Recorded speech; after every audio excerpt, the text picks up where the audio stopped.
Okay, ready? 1, 2, 3, go. 翅膀大的还有尾巴长的会飞比较久啊。我新加坡的 record 连续飞了20多分钟，从1楼可能飞到39楼高。我的名字是许志伟，我已经训练了17年了。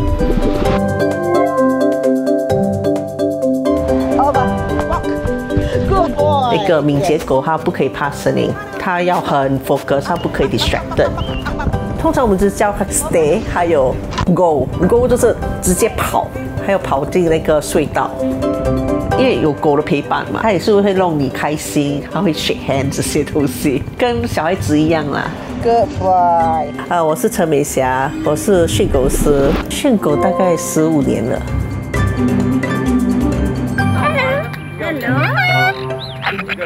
许多动物有令人啧啧称奇的智商，鹦鹉的灵性就深深地吸引了志伟。从小就已经喜欢养鸟了，就觉得鸟很聪明啊。它也是其中一个唯一动物可以讲话的。Hello。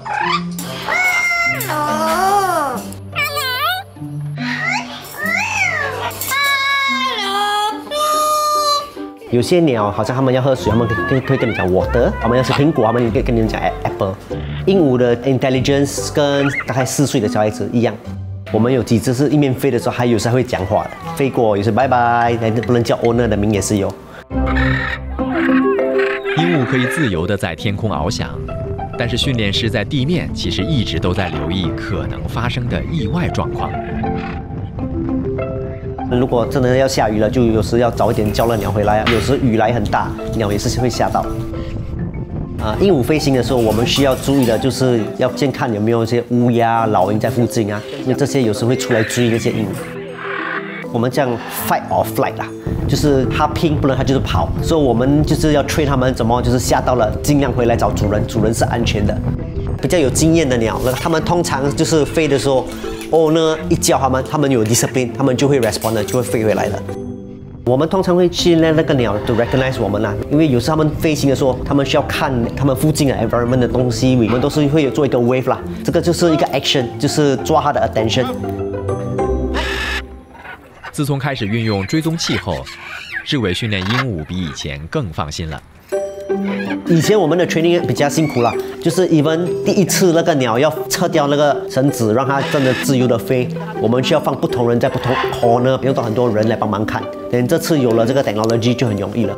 我们用2样东西，一个是我们用 GPS， 还有多一个我们用的是 AirTag。我们能看到鸟的飞行多快，在什么 direction， 我们能开 live， 就是看得到那个鸟怎么飞行。从 GoPro 的镜头，我就能看到鸟飞的时候，从鸟的眼睛，它们怎么飞法，我们人多小啊。训练新手时，志伟还可以把教导飞行的重任交给鹦鹉学长学姐们。当我把新鸟跟着那些老鸟一起放出去，它会跟着他们一起学他们的飞行，好像他们的 flying skill 这些是我们教不到的。有几只是好像 teacher bird 来讲，这是 mentor， 他们很喜欢教小鸟带他们学东西的。但不是每个前辈都值得学习。有好的 mentor， 还有些比较坏蛋的，坏蛋就可能会教坏别的鸟。有些鸟比较坏蛋，喜欢停在树，所以这只鸟如果还有这个坏习惯的鸟，一个新鸟去跟着它，就很有可能一起学停在树上。有些是好像那个老鸟还飞不过，一直要带小鸟飞远一点，它可能会撞它，不要让它回去 owner 那里。有些鸟啊有这个坏习惯 tree to tree， 就是他们从树上不要下来找 owner， 他们换树，就是好像耍脾气这样。即使 owner 叫他们不要下来，有些鸟会这样。其实我不是训狗师啦，我就去参加训练狗怎么教狗口令这些东西然后从那边我就慢慢的喜欢上这个敏捷犬的运动。动物训练的第一招就是先抓住它们的注意力，手势、眼神、明确的指令，还有称赞，都是训犬师必用的招数。通常我们就拿掉那个狗绳了，所以它一定要集中在那个主人身上。Good boy。给我的训练方式不是军事的那种训练方式，是比较温和一点的。You don't want to cheat。所以我用一点食物来引它。今天他在那边玩那个 wave pole，哦，它表现其实还不错。通常它有后面2根它没有 weave 过去，呀，它会这样就偷懒一点就跑掉了。happy。哦，你看。美霞认为每一个训练都必须谨慎，否则会有严重的后果。I say stay。好吧。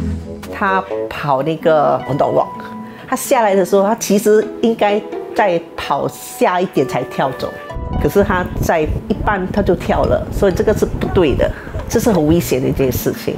他这样子跳，可能他会扭到脚。